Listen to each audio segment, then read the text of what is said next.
Last one, and we have the class, which goes to the class table, and then we have the DD, which clearly goes to some other database that we are not going to talk about, that's somewhere else.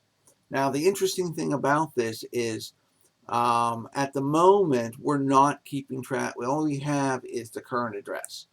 If we wanted to have a historical address for someone, we would need another table that every record would store their address and then when they started at that address and when they ended at that address. And what you would do was, if you wanted to get the current address, you would go to the latest date, and that would be the address. You can see at the moment, if we have just one record, if we update their address, all that old information is gone.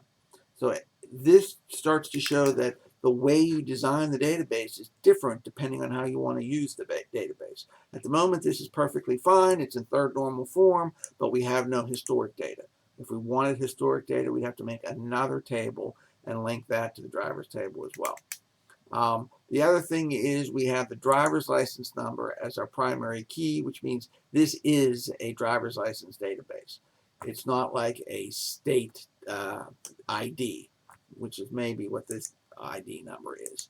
If we wanted to have an ID that you had people and then that person was issued a driver's license, or that person was issued a social security card, or that person was issued some other card, then it would not be a driver's license table.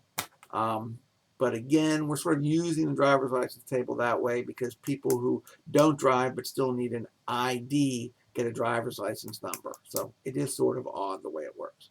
So hopefully it starts to you get a feel for designing a database, and you give it a try on your own. You've given it a try on your own before you've done this. I hope this helps. Bye.